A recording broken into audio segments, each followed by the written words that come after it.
Welcome to the AEN Stories channel.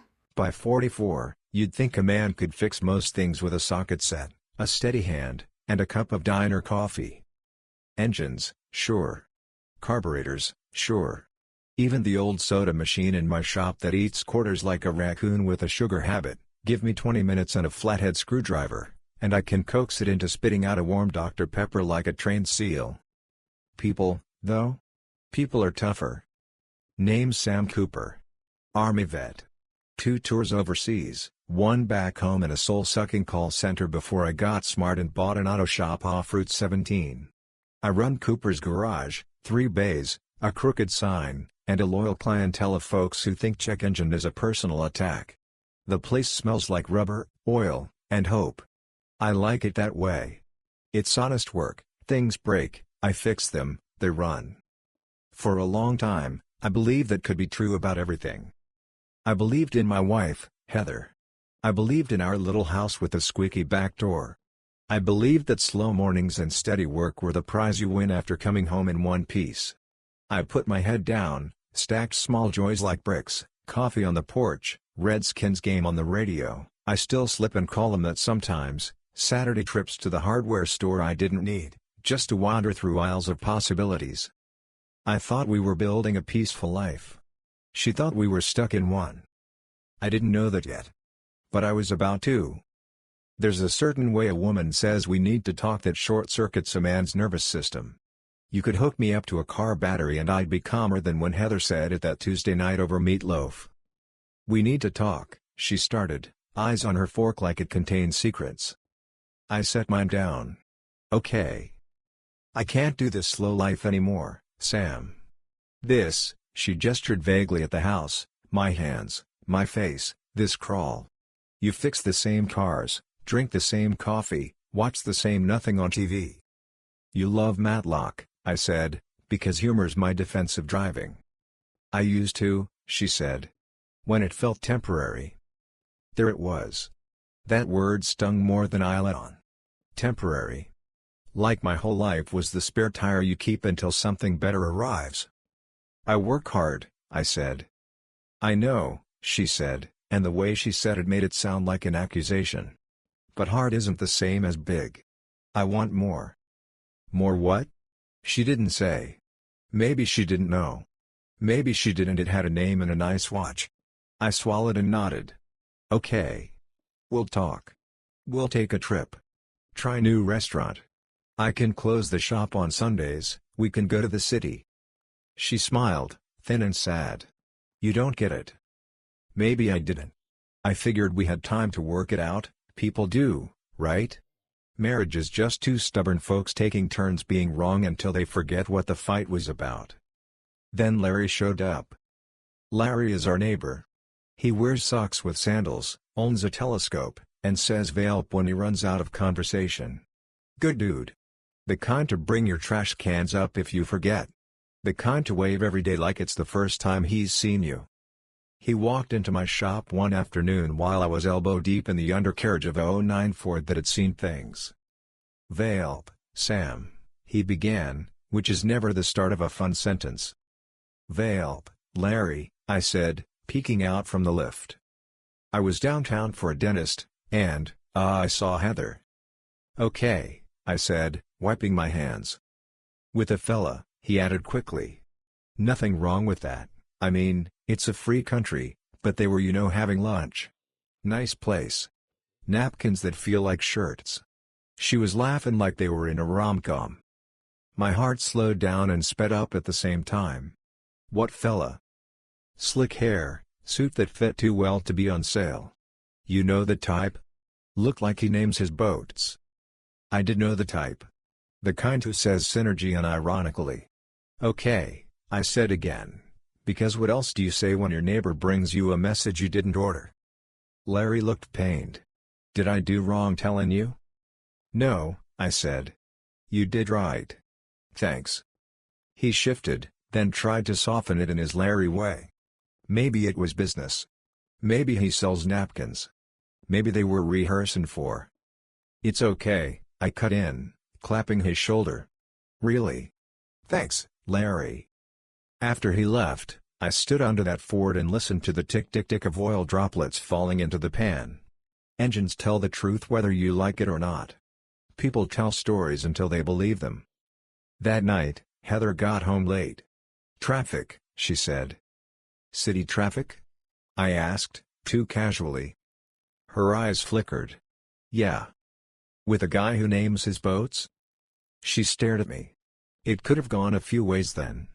She could have laughed, could have rolled her eyes, could have told me I was jealous and ridiculous. Instead, she put her purse down quietly, like it was heavy. "He can give me what you can't, Sam," she said. "A real life." The sentence landed in my chest like a thrown wrench. "Real life?" I repeated. "Momentum. Opportunity. Fun. Not oil stains and budget dinners and," she waved, "treadmills going nowhere." "I thought we were on the treadmill together," I said. "I thought we liked this gym." She flinched. "Don't make jokes." "Not making jokes," I said softly. "Just trying not to scream." She looked away. "I'm sorry." "You sorry enough to stay?" I asked. Silence stretched out long enough to make a hammock. Then she shook her head almost imperceptibly. "There are a lot of ways to blow up a life. Some are loud. Ours was quiet." She started spending nights at work. I started sleeping on the far edge of the bed like I was a guest in my own home. The house felt too big and too small at the same time. I told myself this was a rough patch. I told myself we'd figure it out. I told myself a lot of things until the truth finally honked and waved and passed me on the right.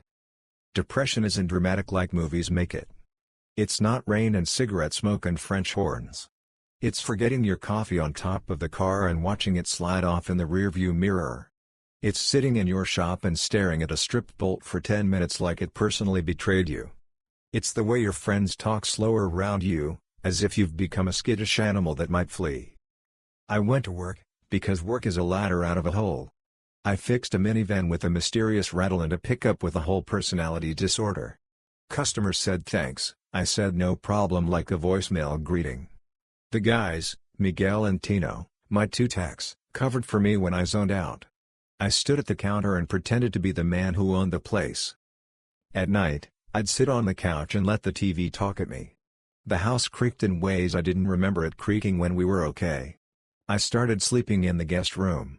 It smelled like dust and a candle labeled sea breeze that had never seen an ocean.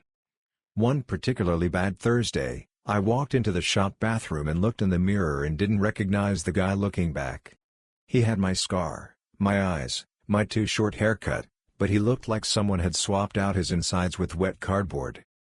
That's when the old part of me, the part that kept me alive overseas, that learned how to breathe through panic and plan through fear, cleared its throat.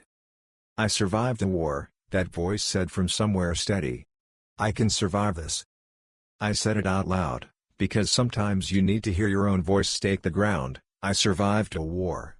I'll survive here. It didn't fix anything. But it made a small, solid space in my chest where something like resolve could sit. And once resolve sits down, it gets ideas. I didn't go looking for a scheme. I swear to you I didn't. I wanted to be the guy who forgave and forgot and refurbished his marriage like an old truck. But trouble leaks. You can smell it if you know what you're smelling for. It started with a letter. Department of Veterans Affairs. Boring envelope, government font. Notice of benefit adjustment, it said. I hadn't asked for any adjustment. In fact, I meticulously avoided paperwork beyond what my accountant, Mrs. Green, forced into my hands every April. I read it 3 times. I had applied for an increase based on disability reassessment. I hadn't. I called the number, spent a lifetime with a robot, got a human. The nice woman read off application details. My name. My number. My service dates. Signature? I asked. E-signed, she said. Form verified via tax filings. My stomach sank. What tax filings? Veteran-owned business tax credit filings, she said suavely, like she was announcing tonight's specials. I hung up, stared at the far wall until my eyes went dry, then drove to Mrs. Green's office so fast I almost outran my dumbest thoughts. She peered over her glasses as I slid into a chair. "You look like a man who just discovered the IRS has feelings." "Tell me I'm crazy," I said. "Tell me we didn't file anything new." She pulled up my file. Clicked. Squinted. Clicked again. "Well," she said after a moment, "this is interesting." "Interesting like a raccoon in your ceiling or interesting like a free puppy?" She pursed her lips. "Someone filed amendments, last year and the year before. Claimed additional veteran-owned business credits, some grants I've never seen you apply for. Looks like your business partnered with a development firm to qualify for certain local incentives for veteran-led companies." "Partnered with who?" She read a name. I knew it. The boat naming guy. A development firm that developed nothing but appetites. I felt that small, steady place in my chest get very, very still. "And the benefits increase?" She scrolled. Coordinated. "It's all very neat, actually. If I didn't know you, I'd say someone did you a big favor." "They did themselves a big favor," I said. She glanced at me. We've been meeting across her desk for 5 years. She knows my tells. "Sam, did you authorize this?" "No." "Does Heather have your—" "Yes," I said, too fast. We sat in silence long enough to hear our office printer wake up and say hello. "Okay," she said briskly, shifting into the tone of a woman who once wrestled an auditor into emotional submission. "You need to get your documents together. We'll pull everything. Bank statements, emails, any correspondence. I'll print out the filings. You'll want to talk to someone at the VA and the IRS before this turns into a kaleidoscope." "Kerfuffle?"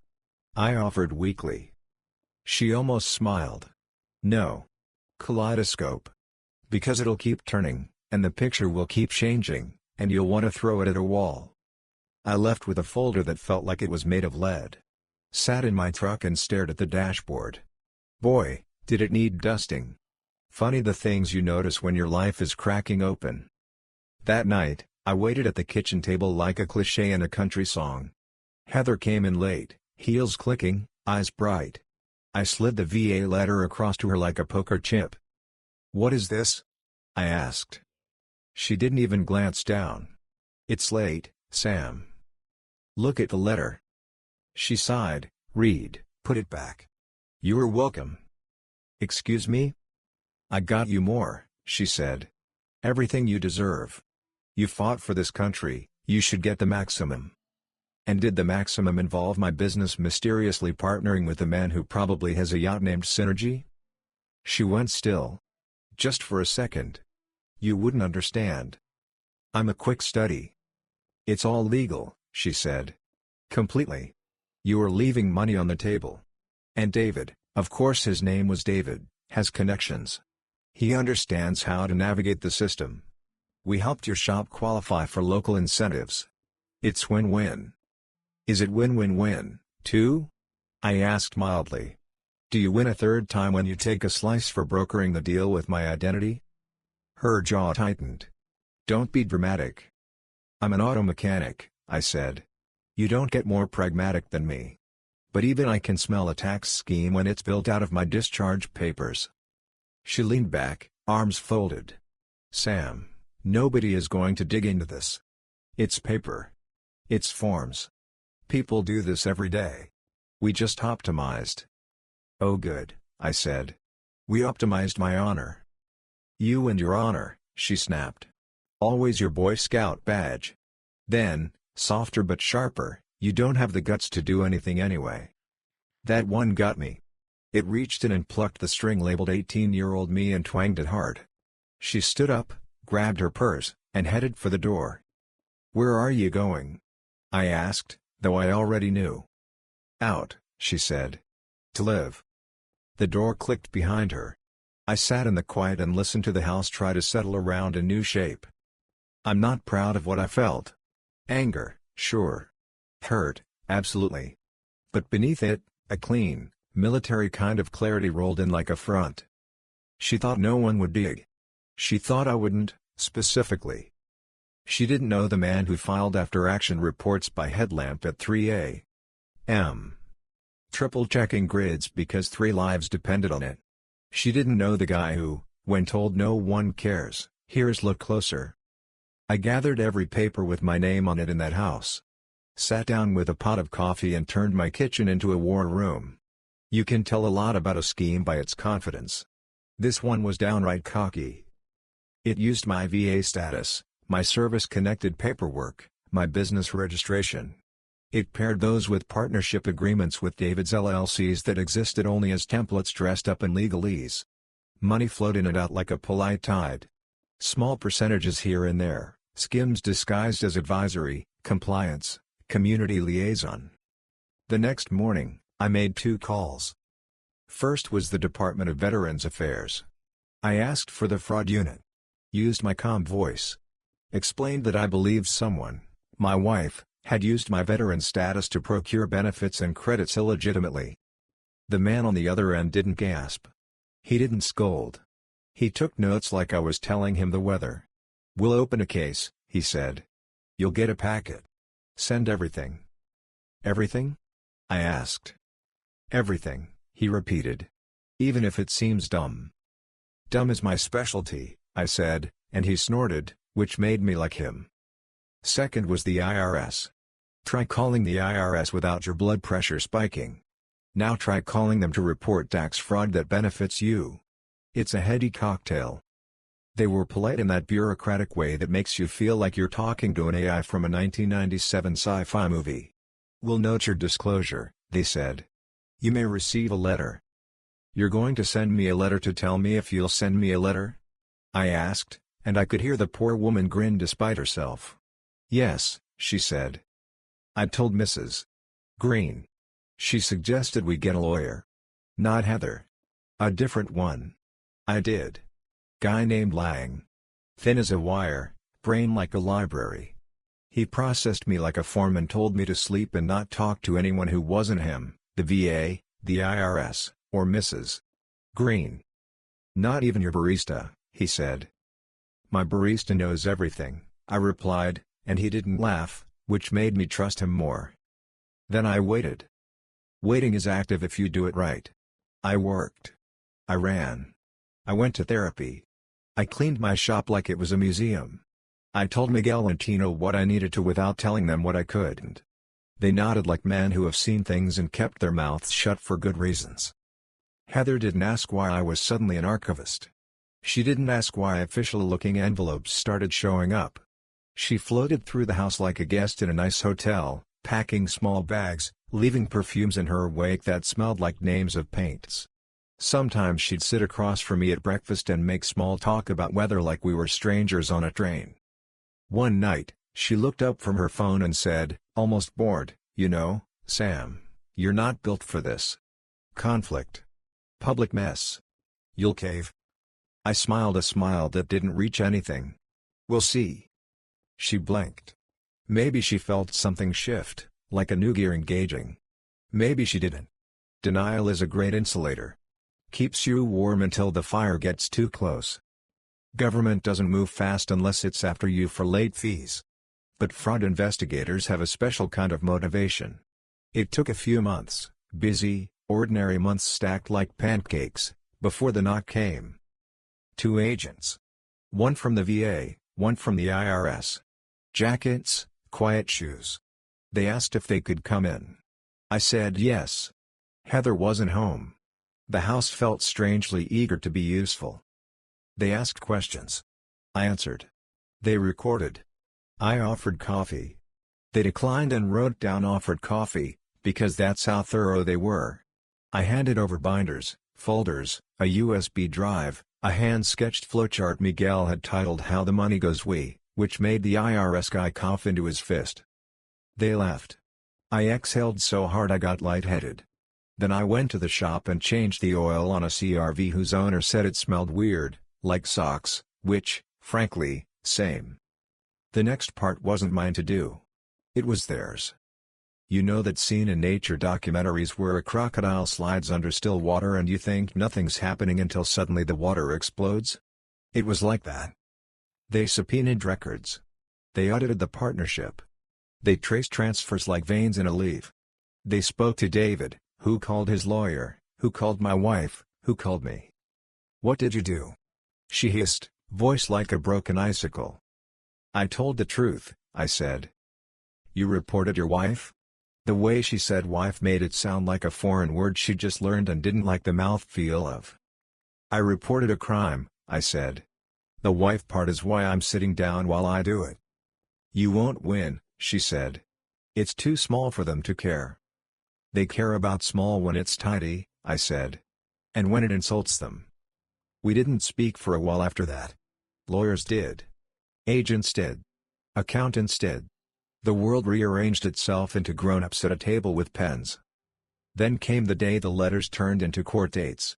Heather's name next to words like conspiracy to defraud, submission of false claims, misuse of veteran benefits.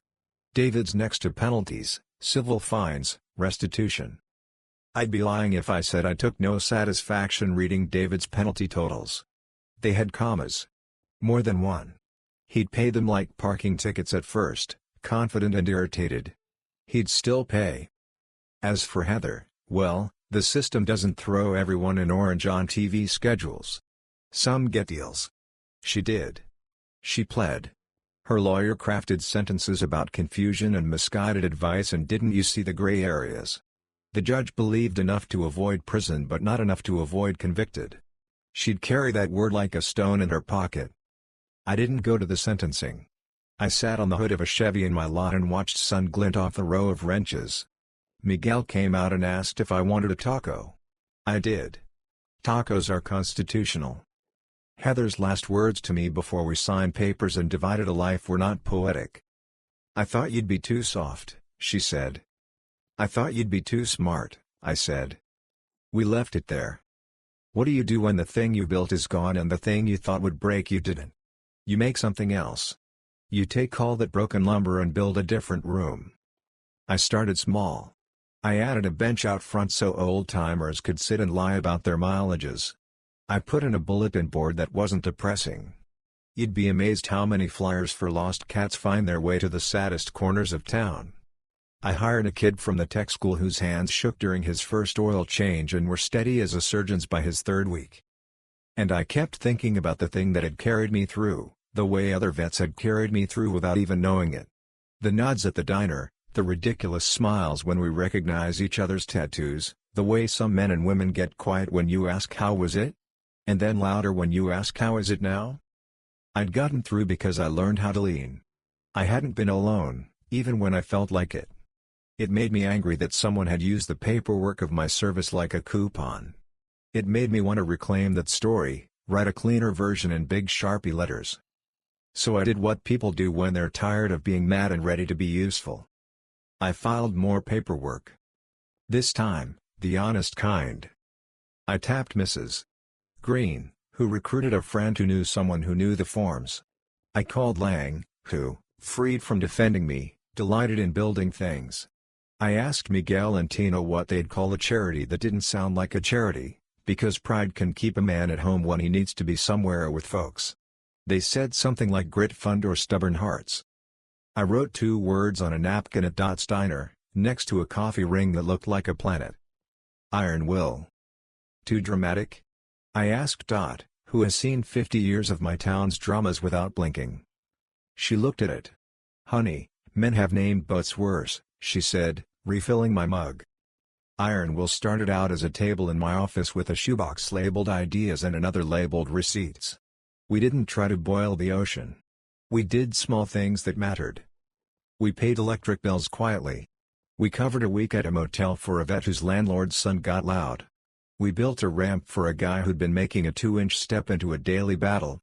We ran a monthly oil change and a sandwich day, free oil changes for vets, plus whatever Dot had on special wrapped in foil.